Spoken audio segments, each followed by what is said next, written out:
தொடரும் Hamas rocket தாக்குதல்கள். டெலாவிவ் முழுவதும் தொடர்ந்து ஒலிக்கும் சைரன்கள். ஓரி மில்லர் என்பவர் இஸ்ரேலிலிருந்து பதிவு செய்திருக்கிறார்.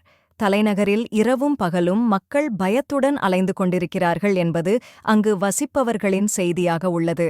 இன்று டெல் அவிவ் மற்றும் மத்திய இஸ்ரேலில் பொதுமக்களை நோக்கி ஹமாஸ் கண்மூடித்தனமாக ராக்கெட்டுகளை வீசியது என்று ஜோ ராபர்ட்ஸ் என்பவர் பதிவு செய்திருக்கிறார். மறுபுறம் ஹெஸ்புல்லாஹ் இஸ்ரேல் எல்லைகளில் பல இடங்களில் கடும் தாக்குதல்கள் நடத்தி வருகிறது. முக்கியமாக இராணுவ தளங்களையும் இராணுவம் தொடர்பான ரகசிய இடங்களையும் துல்லியமாக தாக்கி தகர்த்து வருகிறது. என்னங்க, நல்லா இருக்கிறீங்களா? சுட சுட நியூஸ் கேட்கலாம்னு ஆவலோட வந்திருப்பீங்க. வாங்க கேட்டுறலாம். கேக்கறதுக்கு முன்னாடி நம்ம சேனல்ல சப்ஸ்கிரைப் பண்ணிக்குங்க, பெல் ஐகானையும் அழுத்தி விட்டுருங்க.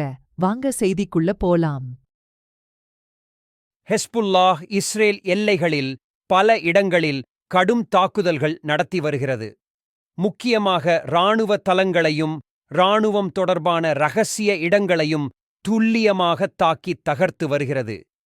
கிர்யட் ஷ்மோனா, தைஹத் ஹில், அல்மானாரா மற்றும் இஃப்தா போன்ற இடங்களில் தாக்குதல்கள் நடந்ததாகவும் வெடிச்சத்தம் கேட்டதாகவும் அங்குள்ள ஊடகங்கள் தெரிவிக்கின்றன.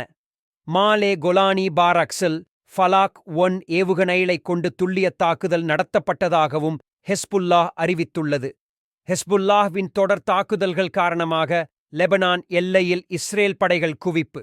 லெபனானுக்குள் அதிரடியாக நுழையப்போகும் இஸ்ரேல் இராணுவம். பாதுகாப்பு மந்திரி யோவ் கேலண்ட் அறிவித்துள்ளார். காசா நகரில் ஐநா தங்குமிடம் மீது இஸ்ரேல் படைகள் தாக்குதல் நடத்தி பலரை கைது செய்துள்ளனர்.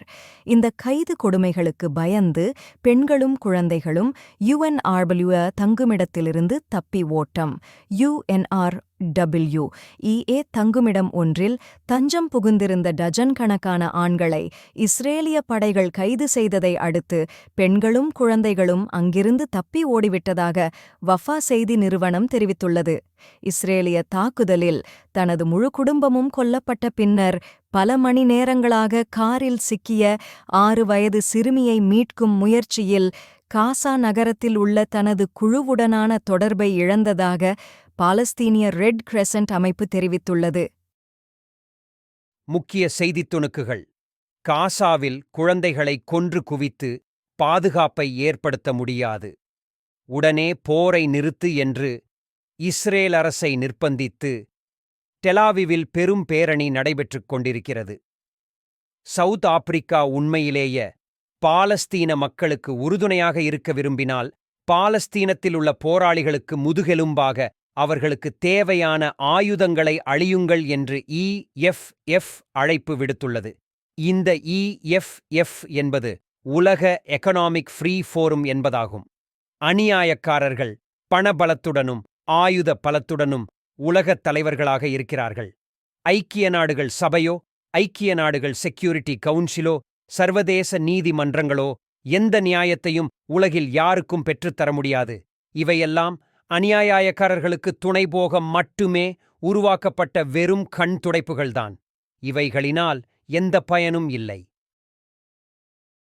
சில முக்கிய நாடுகள் UNRWAக்கு அளித்து வந்த நிதியை நிறுத்திய நிலையில் பாலஸ்தீனம் விடுதலை பெறும் வரை அயர்லாந்து மக்கள் பாலஸ்தீனத்தை ஆதரிப்பதை நிறுத்த மாட்டார்கள் என்பதை தெளிவுபடுத்தியிருக்கிறார்கள். UKயில் வறுமை வளரத் துவங்கியிருக்கிறது. 2021க்கு முன்பு 13.4 மில்லியன் என்னும் கணக்கில் வறுமையில் இருந்த மக்களின் எண்ணிக்கை தற்போது 14.4 மில்லியனாக அதிகரித்துள்ளது. இதில் 4 மில்லியன் குழந்தைகளும் அடங்குவர். அடுத்து, பின்வரும் காரணங்களுக்காக அமெரிக்கா ஈரானைத் தாக்காது. ஈரான் ஏற்கனவே அணு ஆயுத நாடாக உள்ளது. அதன் செறிவூட்டப்பட்ட யுரேனியத்தை கையிருப்பில் கொண்டு பல ஆயுதங்களை தயாரிக்கும் திறன் கொண்டது. பென்டகன் ஒருபோதும் ஈரானுக்கு எதிரான போர் உருவகப்படுத்துதலை, அதாவது வார் கேம் சிமுலேஷனை வென்றதில்லை. மில்லினியம் சேலஞ்ச் எனப்படும் 2002இல் நடத்தப்பட்ட பயிற்சியிலும் இது வெளிப்பட்டது. அடுத்து, காசாவில் சட்டவிரோத குடியேற்றங்கள் கட்டப்படாது என்று இஸ்ரேல் பிரதமர் அமெரிக்காவுக்கு உத்தரவாதம் அளித்துள்ளார். பாலஸ்தீனியர்களை வலுக்கட்டாயமாக இடம்பெயரச் செய்வதையோ அல்லது காசா பகுதியிலிருந்து அவர்களை இடமாற்றம் செய்வதையோ தாங்கள் சந்தேகத்திற்கு இடமின்றி எதிர்க்கிறோம் என்று அமெரிக்க அறிக்கை மீண்டும் வலியுறுத்தியது. தொடர்ந்து 6வது நாளாக பொதுமக்கள் போல் வேடம் போட்ட இஸ்ரேலிய தீவிரவாதிகள் கர்ம் அபு சலேம் எல்லைப் பகுதியில் கூடி மனிதாபிமான உதவிகள் ஹமாஸுக்கு செல்லும் என்று கூறி மனிதாபிமான உதவிகள் நுழைவதை தடுக்கின்றனர். இதற்கிடையில் காசாவின் வடக்கில் உள்ள குடிமக்கள் உணவு முற்றிலும் இல்லாததால் ரொட்டி தயாரிக்க பயன்படுத்தப்படும் பொருட்கள் இல்லாமல் இருப்பதாக எச்சரித்துள்ள நிலையில் பட்டினியால் பல இறப்பு செய்திகள் பதிவு செய்யப்பட்டுள்ளன.